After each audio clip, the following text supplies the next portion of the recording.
ताकि वो पूरी तरह से दलेर बन जाए, पक्के हो जाए कि एक बादशाही है जिसकी हम मुंतज़र हैं, जिसकी हमें उम्मीद है और उसमें हम जल्द जाने को हैं। हालेलुया।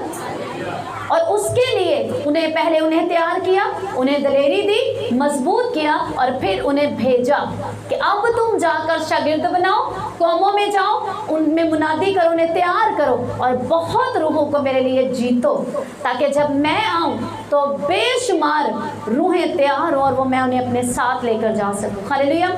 वो इंतज़ार करने लगे, यरूशलेम में ठहर गए, इंतज़ार किया, लगातार प्रेयर करते रहे। आपने ये बात सीखी है कि आपको दुआ कहाँ से करनी है? कलाम में से। शागिर्दों ने भी ये बात सीखी थी। मेरे साथ निकालिए योएल की किताब, उसका 2 बाब। उन्होंने सीखा कि एक वादा योएल नबी की मार्फत खुदा ने किया था और वो उस वादे को डिक्लेयर करते थे। जैसे कि यशायाह में लिखा है कि तुम अपना मुकदमा पेश करो। हालेलुया। उन्होंने इस कलाम को खुदा की हुजूरी में रखा और योएल उसका 2 बाब की 12वीं आयत में से वो प्रेयर करते रहे। बहुत से लोग कहते हैं कलाम में से क्यों दुआ करते हो? क्या तुम खुदा को कलाम सुना रहे हो? बाइबल में लिखा है इंसान की बातें महज बातें हैं। हालेलुया। इंसान के अल्फाज, उसकी बातें महज बातें, लेकिन वो बातें जो खुदा के मुंह से निकली हैं वो ताकत कुदरत से भरी हुई है जो इब्लीस का नाश कर सकती है। हालेलुया। जब हम कलाम में से प्रेयर करते हैं, कलाम में रहकर दुआ करते हैं, उसके आंसर्स आते हैं। आप नहमिया की किताब को पढ़ो, आप यिर्मयाह की किताब को पढ़ो। उन्होंने क्यों कहा कि तूने जैसे छुड़ाया अपने लोगों को तू अब भी छुड़ाएगा। तू जिसने सूरज चांद सितारे बनाए हैं, हम तेरी तारीफ करते हैं। क्या खुदा को नहीं पता उसने सूरज चांद सितारे बनाए? लेकिन उसकी कुदरत का बयान करते हुए, तू जिसने अपने लोगों को फ़िरौन की गुलामी से छुड़ाया, समंदर को 2 भाग किया, उसको 2 हिस्से कर दिया, ज़मीन सुखा दी, अपने लोगों को गुजारा, कलाम को बोला और उसके बड़े बड़े कामों का बयान करते हुए वो दुआ करते थे। हालेलुया। इसलिए उस दुआ में ताकत होती थी। आज भी जब हम इस भेद को समझते हैं और खुदा के कलाम में से दुआ करते हैं, उस दुआ के आंसर आते हैं। क्यों आंसर आते हैं? क्योंकि वो दुआ इब्लीस के तक को चीरती हुई खुदा के तक के पास पहुंचती है। इसीलिए जब वो वहाँ सुनी जाती हैं दुआएं, उसके जवाब आते, और जो पहुँचती नहीं उसके जवाब नहीं आते। ये भेद जानते थे रसूल। उन्होंने योएल की किताब उसके 2 बाब में से प्रेयर की, 28 आयत में से, और इसके बाद मैं हर फर्द बशर पर अपनी रूह नाजिल करूँगा।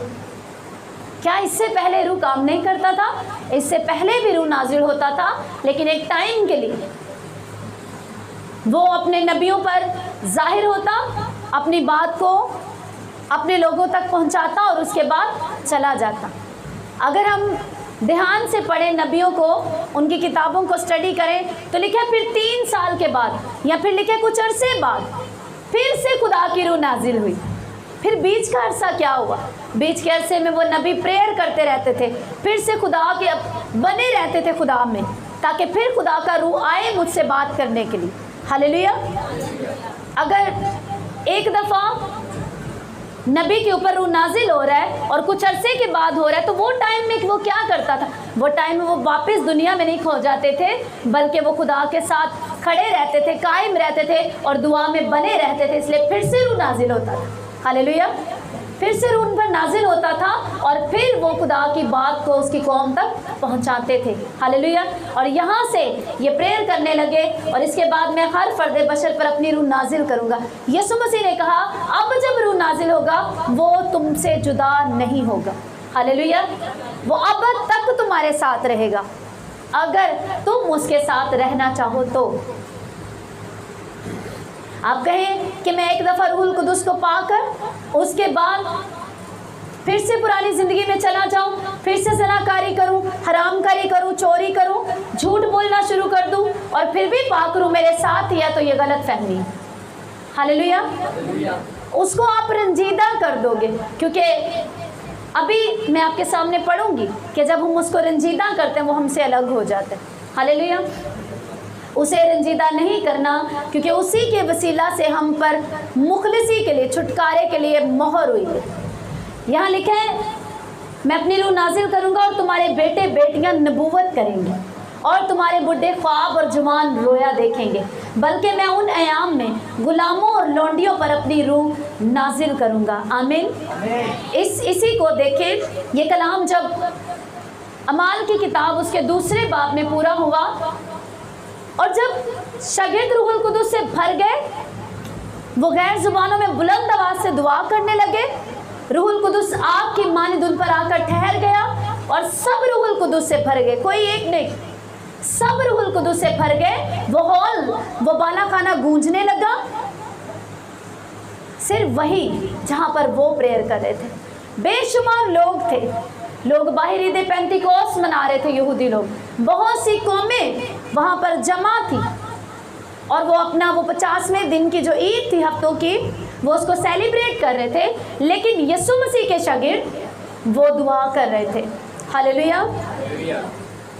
जब भी आप ईदों को रस्मी बनाकर उसको सेलिब्रेट करते हैं, आप शायद बाहर रह जाए, लेकिन आपने यीशु मसीह के कहे में रहना है, उसका इंतज़ार करना है। आपको सेलिब्रेट करना है दुआ में रहकर, आपको सेलिब्रेट करना है उसकी वर्शिप, उसकी हमदो सना करके।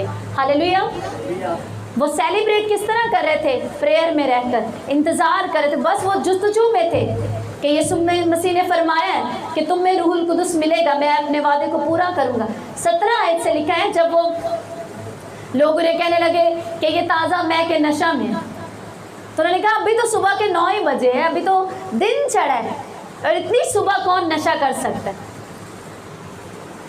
तब जो है वो पतरस खड़ा हुआ उनके बीच में और उसने 17 आयत से लिखा है, खुदा फरमाता है कि आखिरी दिनों में, ऊपर 15 आयत से लिखा है कि जैसा तुम समझते हो ये नशा में नहीं, बल्कि अभी तो पहली दिन चढ़ा है, बल्कि ये वो बात है। आप पूछ सकते हैं, आप कैसे कह सकती हैं कि वो योएल की किताब में से प्रेयर कर रहे थे? क्या सबूत है?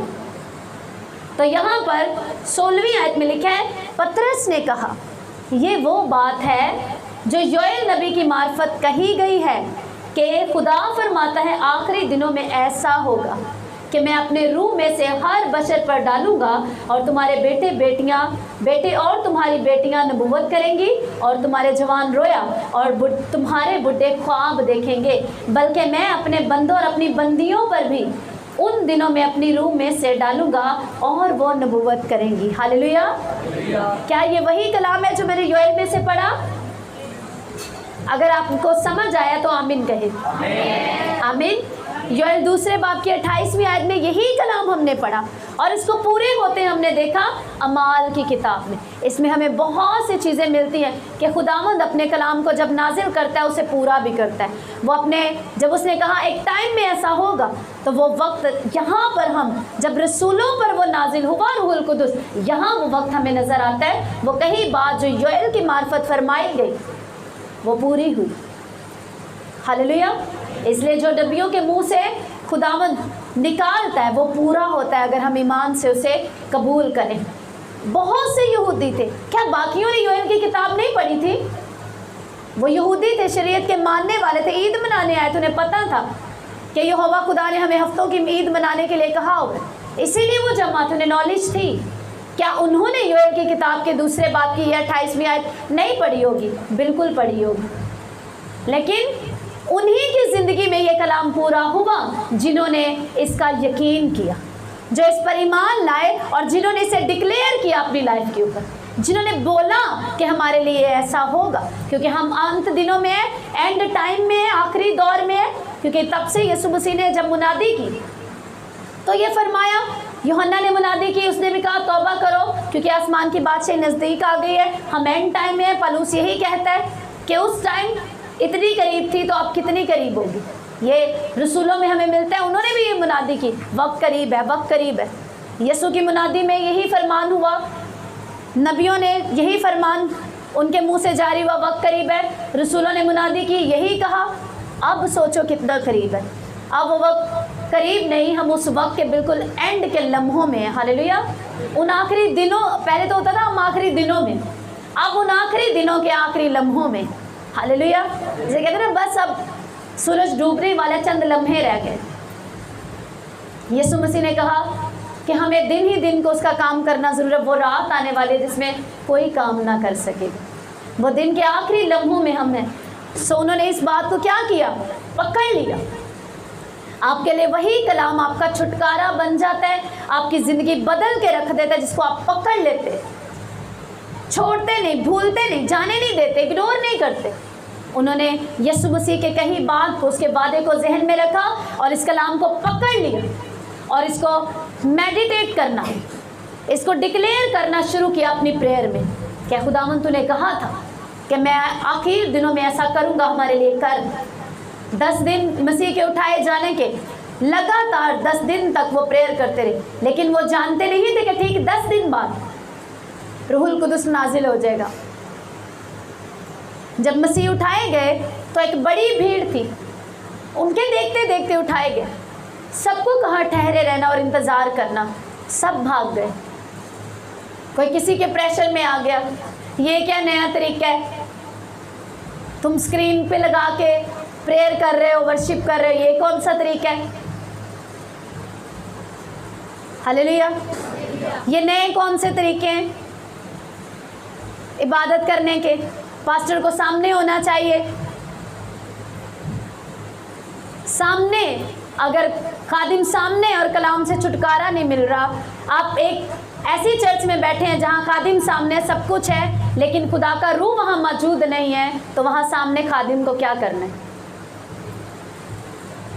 आपकी ज़िंदगी आज़ाद नहीं हो रही, आप आगे बढ़ने के लिए तालीम नहीं पा रहे, जहालत से नहीं निकल रहे, वहाँ क्या करना। क्योंकि हमें ओहदे नहीं, खुदा का रूह बचाता है और वो रूह अपने खादमों में से होकर काम करता है। और जब खादिम रूह से खाली है, वो आपको कुछ नहीं दे सकता। हालेलुया।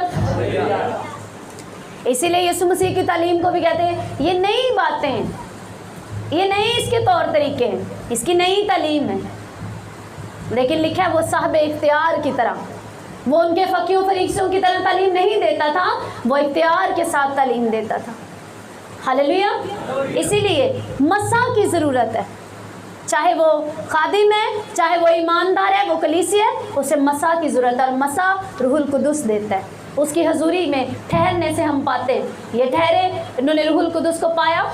और साथ ही जब उनके मुखालफिन उन पर बोले तो उन्होंने कहा कि हम नशे में नहीं हैं, हमारा दिमाग ख़राब नहीं हुआ, नहीं हम नशे में हैं, बल्कि हमने कलाम को पकड़ा, उसे डिक्लेयर किया, उसमें से प्रेयर की, और ये उस प्रेयर का आंसर है जो तुम अपनी आंखों से देख रहे हो। हालेलुया।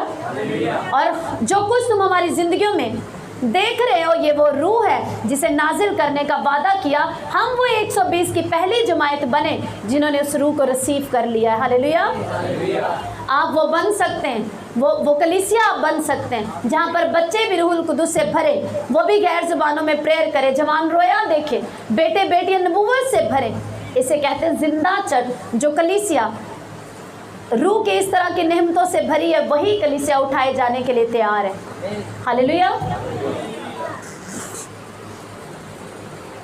अगर आप खुदावंद के साथ चल रहे हैं, उसके कलाम को आपने पकड़ लिया है, तो आपको कोई भी मना करे कलाम में से प्रेयर नहीं करो, तुम ऐसे नहीं करो, तुम ऐसे नाच के वर्शिप नहीं करो, ये क्या तुम बीच में हवाले सुना रहे हो तो दुआ करते वक्त, ये क्या तुम बीच में कहते हैं खुदा तूने कहा था मैं ऐसा ऐसा कर, क्या तुम खुदा को याद दिला रहे हो। उन्हें छोड़ दो, उनमें से शैतान काम कर रहा है ताकि वो तुम्हारी प्रेयर को खाली कर दे, तुम्हारी प्रेयर को पावरलेस करे और शैतान को मौका मिले और वो तुम्हारी प्रेयर को रोक दे और वो तख्त को चीर कर आसमान, शैतान के तख्त को ना चीरे और ना ही आसमान तक पहुँचे और ना उनके जवाब आए। हालेलुया।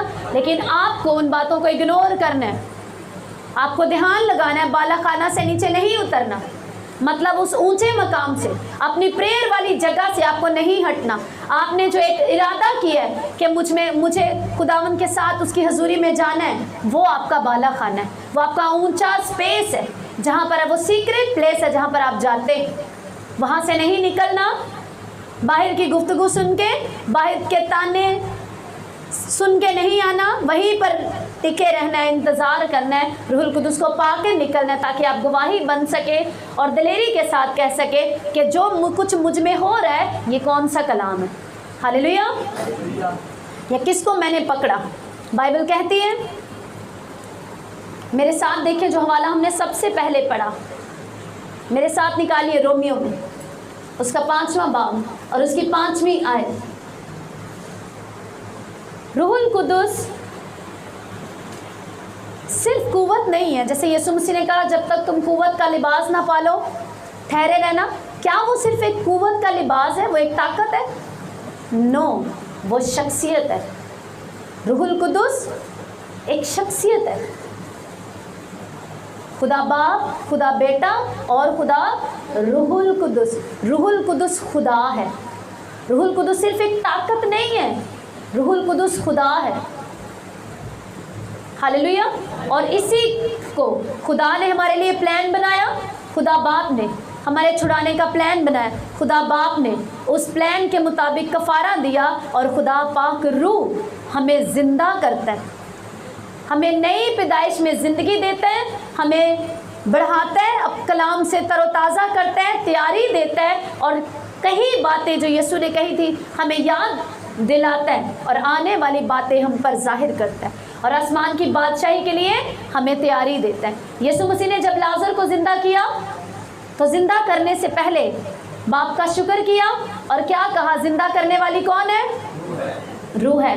वो कौन सी रूह? वही रूह जो 120 की जमात पर नाजिल हुई, वही रूह जो खुदा बाप की रूह और यीशु मसीह का जो रूह है वही रूह नाजिल हुआ और उसी रूह की यीशु मसीह मुनादी कर रहे हैं और उसी रूह के बारे में शहादत दे रहे हैं कि वो रूह जिंदा करती है। यीशु मसीह क्या मुनादी कर रहे हैं उस रूह के बारे में कि वो रूह क्या करती है? जिंदा करती है। वो रूह जब हमें मिलता है तो हम मुर्दगी में कैसे रह सकते हैं?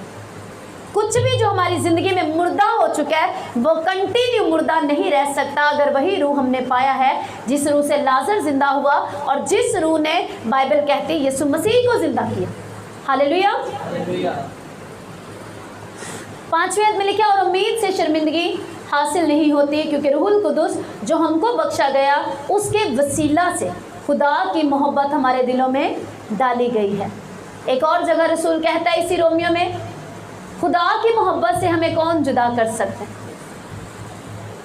खुदा की मोहब्बत जो हमारे मसीह खुदावन में है उससे हमें कौन जुदा कर सकता है? न दुनिया, न हालात, न मुश्किलें, न हाल, न इस्तकबाल की चीज़ें, न फरिश्ते, न हुकूमतें, न ज़िंदगी, न मौत, कुछ भी हमें उस मोहब्बत से जुदा नहीं कर सकता जो खुदा बाप के साथ हमारी है। लेकिन बाइबल बताती है कि मोहब्बत हमने उससे नहीं की बल्कि उसने हमसे मोहब्बत की। हालेलुया। कैसे? उसने पहले प्यार किया, पहले उसने मोहब्बत की, उसका सबूत दिया अपने बेटे को देकर। मोहब्बत कुर्बानी मांगती है। जब हम किसी से मोहब्बत करते हैं और उसके ज़िंदगी में बोते नहीं, उसकी ज़िंदगी में हम रिस्पेक्ट नहीं देते, बोते का मुराद पैसे नहीं है, गिफ्ट्स नहीं है, वो रिस्पेक्ट हो सकती है, वो प्रेयर हो सकते हैं, वो ऑनर हो सकता है, कोई भी सेक्रीफाइस जो हम उसकी ज़िंदगी में करते नहीं, हम उससे प्यार नहीं करते। हालेलुया। आज मुझे एक बेटी कह रही थी, मुझे खुदावंद के रूह ने ये मेरे दिल में डाला है मैं आपके लिए फास्टिंग करूं। मैंने उसको नहीं कहा, या वो बहुत बड़ा कोई गिफ्ट तो मेरे लिए नहीं लेके आई, लेकिन मुझे पता है ये बड़े गिफ्ट से कितना बड़ा गिफ्ट है ये। अपनी बॉडी का सैक्रिफाइस करना और प्रेयर में जाना किसी के लिए, इससे बड़ा कोई गिफ्ट नहीं है। हालेलुया। खुदा ने अगर हमसे प्यार किया तो अपने बेटे को बोया ज़मीन के ऊपर, दुनिया के लिए दिया, उसको बख्श दिया। बेटे ने अगर प्यार किया तो अपना कीमती लहू बहाया अपनी मोहब्बत का सबूत देने के लिए। अब हमने पढ़ा कि खुदा की मोहब्बत जो हमारे दिलों में डाली गई है कि हम खुदा से प्यार करते हैं। हम गाते हैं मुझे तुझसे प्यार है यीशु, हम खुदा को अपनी मोहब्बत का इजहार करते हैं। वो मोहब्बत हमारे दिलों में किसने डाली? रूहुल कुद्दुस के वसीला से यीशु मसीह ने डाली। हालेलुया। किसके ज़रिए, कैसे डाली? रूहुल कुद्दुस के वसीला डाली। आज हमसे खुदा अपनी मर्जी को जाहिर कर रहा है, वो हमारी ज़िंदगियों में बड़े बड़े जलाली काम कर रहा है। वो कैसे कर रहा है? रूहुल कुद्दुस के वसीला यीशु नाम से। खुदा ने जब कायनात को बनाया, कहा रोशनी हो जा, खुदा ने फरमाया, लेकिन उस फरमाई हुई बात को, उस मुंह से निकले हुए वर्ड को पूरा किसने किया? क्रिएशन किसने दी? किसने उसको तख्लीक का रूप दिया? रूहुल कुद्दुस ने। Hallelujah, hallelujah. मुझे लगता है आपको समझ नहीं आई मेरी बात। हालेलुया। कितनों को बात समझ आई? अपना हाथ मुझे दिखाएं, दाहिना हाथ। हालेलुया। पैदाइश के पहले बाब में लिखा और खुदा ने कहा रोशनी हो जा, और लिखा रोशनी हो गई। कैसे हो गई? उस रोशनी को वजूद किसने दिया? किसने उसको क्रिएट किया? रूहुल कुद्दुस ने। हालेलुया। उस रोशनी को किसने क्रिएट किया? रूहुल कुद्दुस ने। जब भी हम कलाम को, जब भी अब आपसे कलाम किया जा रहा है और आपको कहा जा रहा है कि आपकी ज़िंदगी में खुदा मौजज़ा करने जा रहा है, आपने ईमान किया और उस मौजज़े को क्रिएट करेगा आपकी ज़िंदगी में, आपके ईमान के लेवल को देखते हुए रूहुल कुद्दुस। हालेलुया। रूहुल कुद्दुस हमारे बीच में काम करता है और वो मौजज़ात करता है। हालेलुया। मौजज़े यीशु नाम से होते हैं, लेकिन कौन उस मौजज़े को तख्लीक देता है? कौन उस मौजज़े को करता है? रूहुल कुद्दुस। हालेलुया। रूहुल कुद्दुस की ताकत है जो मौजज़े को जन्म देती है, या जो मौजज़े को, जो बीमारी से तंदुरुस्ती की हालत को चेंज करता है, वो रूहुल कुद्दुस है। हालेलुया। लाजर के मुर्दा बदन को जिसने विद इन सेकेंड्स फिर से उसका शरीर जो पहले पूरा उसकी बॉडी टिश्यूज फट चुके थे, जैसे ही यीशु ने कहा लाजर निकल आ, उन कहे हुए लफ्ज़ों को, उस फटे हुए लाजर को, उस मुर्दा गले सड़े लाजर को फिर से क्रिएट किसने किया? रूहुल कुद्दुस ने। हालेलुया। अगर लाजर की मानद हमारी ज़िंदगी बन चुकी है, चाहे वो फिजिकल हो, स्पिरिचुअल हो, कुछ भी, जो लाजर की तरह बिल्कुल डेड मुर्दा हो चुके हैं, जब कलाम कहता है जी उठेगा, वो जी उठेगा, तो उसे रूहुल कुद्दुस विद इन सेकेंड्स वजूद दे सकता है, उसे खड़ा कर सकता है आपके सामने। हालेलुया। वो रूहुल कुद्दुस, इसीलिए बाइबल में लिखा है किसी और ताकत की, कुव्वत की, किसी और की बात नहीं की जा रही। इसीलिए बाइबल में रसूल फरमाता है वो रूह जिसने यीशु मसीह को जिंदा किया, वही तुम्हारे मुर्दा बदनों को जिलाएगा, जिंदा करेगा। हालेलुया। सिर्फ बात यह है कि हमारा ध्यान अपनी तंगी, प्रॉब्लम की तरफ, कमर दर्द की तरफ है। हाँ, हमारी कमर दर्द की तरफ, हमारे घुटनों की दर्द और कंधों की दर्द की तरफ, या हमारे घर में जो गरीबी नहीं जा रही उसकी तरफ है, या बेबी नहीं हो रहा उसकी तरफ है, जिंदगियां बदल नहीं रही, कुछ भी जो आपको लगता है नहीं, और आपका ध्यान उसकी तरफ है या इस बात की तरफ लगा हुआ है कि वो रूह जिसने यीशु को जिंदा किया, उसकी बात हो रही है। वो रूह मुझे जिंदा क्यों ना करेगा? वो रूह मेरे हालातों को क्यों ना बदलेगा? वो रूह मेरी जिंदगी में बड़े जलाली काम क्यों ना करेगा? हालेलुया। और लिखा है उसी रूह के वसीला से खुदा की मोहब्बत तुम्हारे दिलों में डाली गई, और वही मोहब्बत तुम्हें तैयारी देती है। हालेलुया। ऐसे भी ईमानदार हैं जो गवाही लेने के लिए हजूरी में जाते हैं, लेकिन जब आदत हमें पड़ जाती है उसकी हजूरी में जाने की, और जब हम उसकी मोहब्बत में बढ़ने लगते हैं, फिर हम उसके लिए कुछ भी करने के लिए तैयार होते हैं। फिर हम अब सारी चीज़ें छोड़कर उसकी हजूरी में जाते हैं, क्योंकि अब शुरू में हम सिर्फ जा रहे थे, ज़बरदस्ती जा रहे थे, अपने पास्टर के कहने पे जा रहे थे, या अपनी गवाही लेने जा रहे थे, या अपनी दुआ की आदत बनाने के लिए जा रहे थे। लेकिन एक टाइम आता है कलाम को पढ़ते पढ़ते लगातार हजूरी में जा जाकर हमें मोहब्बत होने लगती है उससे, और जब उसकी मोहब्बत हमारे दिलों में आती है, वो मोहब्बत हमें उकसाती है, ताकत देती है कि हम उससे प्यार करें और उसकी मोहब्बत में उसके लिए उसकी मोहब्बत का ऑनर कर सके कि उसने हमारे लिए क्या किया। और फिर हम भी बहुत कुछ छोड़ने और बहुत कुछ करने के लिए तैयार हो जाते हैं। हालेलुया। हमें लगता है कि नहीं, अब मैं खुदावन से प्यार करने लग गई हूँ, अब मैंने बहुत कुछ छोड़ दिया। याद रखें, मैं इस बात पे ईमान रखती हूँ कि वो जो आप मोहब्बत मसीह से रखते हैं, उस मोहब्बत को उसे करने की ताकत भी उसने आपको दी। हालेलुया। क्या आप मेरी बात को समझ पाए? आमीन। आप जो मोहब्बत मसीह यीशु से रखते हैं, खुदा बाप को दिखाते हैं, उससे रखते हैं, उस मोहब्बत को करने की ताकत आपने उसी से ली है। उस मोहब्बत को आपने कहाँ से करना सीखा? उसी से सीखा। हालेलुया। लेकिन और मसीह की उस मोहब्बत को जान सको जो जानने से बाहर है, ताकि तुम खुदा की सारी मामूरी तक मामूर होते जाओ। खुदा की मोहब्बत जानने से बाहर है। खुदा की मोहब्बत क्या है? जानने से बाहर है। लेकिन रूहुल कुदुस जो तुम्हें बख्शा गया है यीशु मसीह के वसीला से, और रूहुल कुदुस जो तुम्हें बख्शा गया है उसी के वसीला से तुम इस काबिल बनते हो कि तुम उसकी मोहब्बत को जान सको। अब एक ऐसी चीज़ जो जानने से ही बाहर है, कलाम कहता है, पर तुम उसे जान सकोगे कैसे? रूहुल कुदुस की मदद से, यीशु मसीह के वसीला से। तुम क्या करोगे? उस मोहब्बत को जो जानने से बाहर है, तुम जान पाओगे। हालेलुया। हम जिंदगी में बड़े से बड़े रूहानी लेवल पे चले जाएं, लेकिन तब भी पूरी तरह से खुदा की मोहब्बत के म्यार को समझ नहीं पाएंगे। हालेलुया। इसीलिए लिखे वो मोहब्बत जो जानने से बाहर है, तुम उसे जान पाओगे और उसकी सारी मामूरी तक मामूर होते जाओ। कैसे? रूहुल कुदुस से भरकर, रूहुल कुदुस के वसीला से। कलाम में लिखा है कि इंसान की बातों को कोई नहीं जानता। आपकी वाइफ आपको कह सकती है कि मैं तुम्हें सबसे ज़्यादा जानती हूँ। एक बहुत ही निहायत ही फेक जुमला लोग कहते हैं, मैं इसकी रगों से वाकिफ़ हूँ। कितना बड़ा झूठ है। सिर्फ रगों से खुदा वाकिफ़ है। हालेलुया।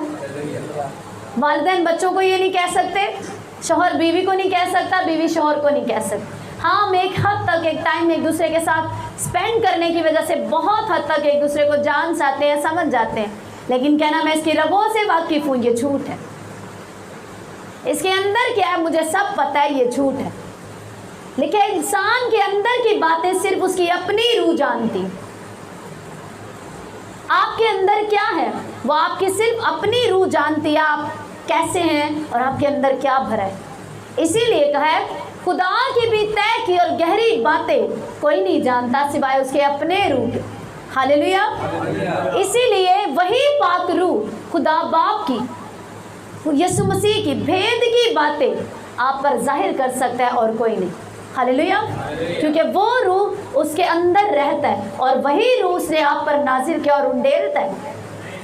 और शागिर्द सिर्फ एक बार नहीं, जब वो 120 की जमात में जमा थे, सिर्फ उस दिन नहीं, अगर आप इमाल को पढ़े तो लगातार लिखा है और वो फिर रूहुल कुदुस से भरते गए और फिर वो रूहुल कुदुस से भरे।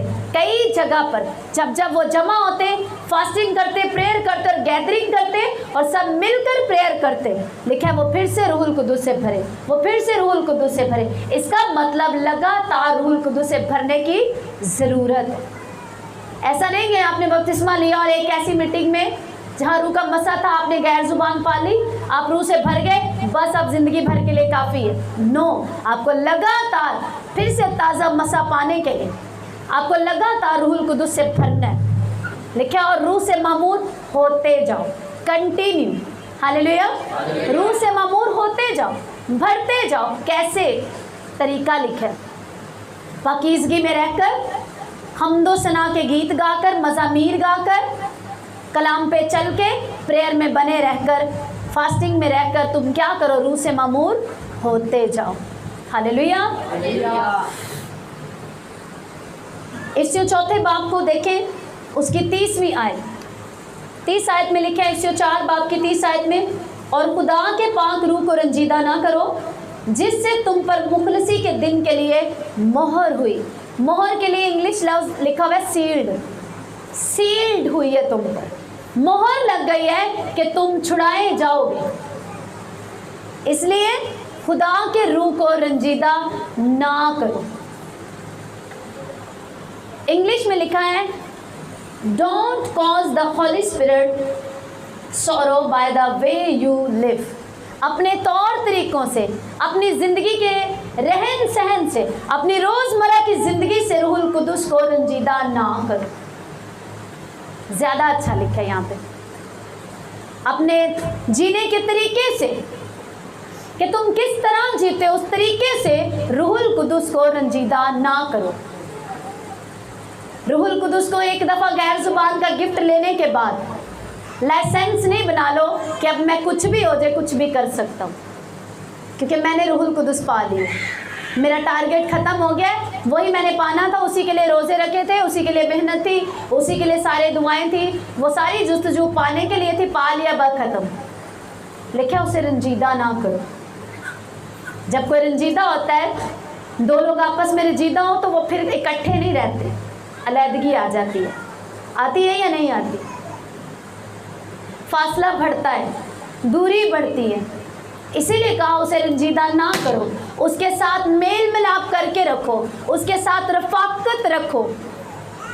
आपको बरकत दी जाती है, खुदा की मोहब्बत, यीशु मसीह का फजल, रूहुल कुदुस की रफ़ाकत और शराकत। रूहुल कुदुस के साथ संगति रखो, रूहुल कुदुस के साथ गैदरिंग में रहो, उसको रंजीदा ना करो। क्योंकि अगर तुमने उसको रंजीदा कर लिया तो छुटकारे के दिन के लिए, मुखलसी के दिन के पर तुम पर जिसके वसीला से मोहर हुई है, कौन तुम्हारी तस्दीक करेगा? कौन तुम पर मोहर करेगा? By the way you live, जिस तरह तुम जीते हो, अपने तौर तरीके से, अपने रहन सहन से, अपने चाल चलन से रूहुल कुदुस को रंजीदा ना करो। फिर से पाप करके, फिर से बदी में जाकर, तौबा करके, फिर पुरानी ज़िंदगी में जाकर रूहुल कुदुस को रंजीदा ना करो। रिमेंबर, याद रखो, he is the one who marks you to be present on that day when salvation from sin will be complete. याद रखो, रिमेंबर, याद रखो, यही वो एक शख्सियत है, यानी रूहुल कुदुस, यही वो वाहिद शख्सियत है जिसके वसीला से उस दिन, उस मुखलसी के दिन के लिए, जिस दिन तुम्हारी निजात का, तुम्हारे गुनाहों से पूरी तरह से निजात का दिन होगा। अभी क्या है, अभी तुम निजात पर, गुनाह पर क्या कहते हो? पहले गुनाहों से माफ़ी मांगी, फिर गुनाह पर गलबा पाया, और फिर गलबा को बनाने के लिए हर रोज़ तुम मेहनत करते, मेंटेन करते। ऐसे ही है, पहले आप तौबा करते हैं, तौबा करने के बाद आपको जो ज़िंदगी, पाकीज़गी की ज़िंदगी आप पकड़ते हैं कलाम को पाकर, आप उसमें चलना सीखते हैं, आप उसको रोज़ आपको मेंटेन रखना पड़ता है, रोज़ आपको बच के रहना पड़ता है बदी से, आपको मेंटेन रखना पड़ता है अपने आप को। आमीन। और यहाँ पर ज़मीन पर आप उस गुनाह से रोज़ अपने आप को बचा के रख रहे हो, लेकिन पूरी तरह से कंप्लीट इस सिन से, गुनाह से, इस पूरे चुंगल से जिसे आप रोज़ अपने आप को बचा के रखते हो, पूरी तरह से इसका छुटकारा उस दिन होगा जब वो दिन आएगा, वो निजात का दिन, वो छुटकारे का दिन, जब यीशु मसीह के आगे हम खड़े होंगे और पूरी तरह से कंप्लीटली सिन से सल्वेशन मिलेगी, निजात मिलेगी। हम पूरी तरह से, फिर हमें अपने आप को बचाना नहीं पड़ेगा, गुनाह से मेंटेन रखना नहीं पड़ेगा, बल्कि पूरी तरह से हम उसकी बादशाही में दाखिल हो जाएंगे। क्या आप समझ पा रहे हैं? हालेलुया। लेकिन उस दिन तक जब कंप्लीट सल्वेशन, गुनाह से तुम्हें सल्वेशन यानी कि निजात मिल जाएगी कंप्लीट तौर पर, उस दिन तुम पर रूहुल कुदुस ही मोहर करेगा। इसलिए रूहुल कुदुस के साथ रफ़ाकत रखो, इसको रंजीदा मत होने दो। और उसके लिए ये रंजीदा कैसे होता है? गलतियों के खत को पढ़े, जिस्म के कामों से ये रंजीदा होता है। जितने भी जिस्म के काम हैं, जो कुछ आपका जिस्म करने को कहता है और आपको रूह मना करता है, उन सब से वो रंजीदा होता है। अब आपको खुद समझना है, कलाम को पढ़ना है, समझना है, सीखना है इस बात को अगर आप रूहुल कुदुस की से जुदाई नहीं चाहते, रफाकत रखना चाहते, तो आपको इस बात को सीखना पड़ेगा। अच्छा, ये कौन सी बातें हैं जो मुझे सीखनी है ताकि ये मुझसे अलग ना हो, क्योंकि इसी के वसीला से, this is the one who, ये वही है, इसी के वसीला से, वाहिद वो शख्सियत रूहुल कुदुस जिसके वसीला से हम पर मुखलसी के दिन के लिए मोहर हुई। हालेलुया। इसलिए अब हमें जानना और समझना है कि रूहुल कुदुस की रफाकत, उसकी गैदरिंग, उसका हमारे साथ रहना हमारे लिए किस कदर ज़रूरी है, कि बिना रूहुल कुदुस के हम अपने कंप्लीट सल्वेशन को उस दिन जो होगी नहीं पा पाएंगे। हालेलुया। इसलिए रूहुल कुदुस को पाने की जुस्तजू पहले रखना, फिर उसे पाना और फिर उसे रंजीदा ना होने देना, ये हमारे लिए एक टारगेट है, हर रोज़ का काम है। ये नहीं आज पा लिया और कल फिर रंजीदा किया, परसों फिर मना लिया, अगले दिन फिर रंजीदा कर लिया, ये नहीं करना, बल्कि उसके साथ अपने रिश्ते को स्ट्रॉन्ग करना है, बढ़ाना है। जब अगर आप कभी मजबूत करेंगे और कभी तोड़ेंगे, कभी रिश्ता बना लेंगे, कभी तोड़ दिया, कभी बना लिया, उस रिश्ते में मजबूती नहीं होगी। हालेलुया। अगर आप पर्सनल प्रे में नहीं है, शख्सी दुआ, ज़ाती जो अकेले में दुआ नहीं करते, अकेले में दुआ का ना होना मतलब खुदा के साथ कोई भी ज़ाती रिश्ता ना होना। आपको लगता है, आपको कहा जाता है अकेले दुआ किया करें, पोशीदगी में जाके, क्यों कहा जा रहा है? ताकि अकेले आपका एक रिश्ता बन जाए। जिनकी पर्सनल प्रे नहीं है, ज़ाती शख्सी तौर पर दुआ नहीं है, मतलब उनका ज़ाती कोई भी रिश्ता खुदा के साथ नहीं है, और अगर है तो वो बहुत कमज़ोर है, वो सिर्फ जमायत में बनता है, जमायत की हद तक है। लेकिन अब वो टाइम है कि आप ज़ाती तौर पर खुदा के साथ रिश्ता बनाएं, अकेले दुआ करने जाएं, एक ख़ानदानी दुआ आप करें, कलीसिया में आप दुआ करें, मियाँ बीवी दुआ करें, बच्चों के साथ दुआ करें, लेकिन अकेले दुआ में जाना ज़रूरी है, ताकि आपका पर्सनल खुदा के साथ एक रिश्ता बने, रूहुल कुदुस के साथ आपकी रफ़ाकत बने। हालेलुया। ताकि आप पर मुखलसी के दिन के लिए मोहर हो, और बड़े बड़े प्लान्स जो खुदा आपकी ज़िंदगी में रखता है, उन प्लान्स को पूरा करने की समझ और ताकत आपको रूहुल कुदुस ही देगा। हालेलुया। हालेलुया। अपने सरों को झुकाएं।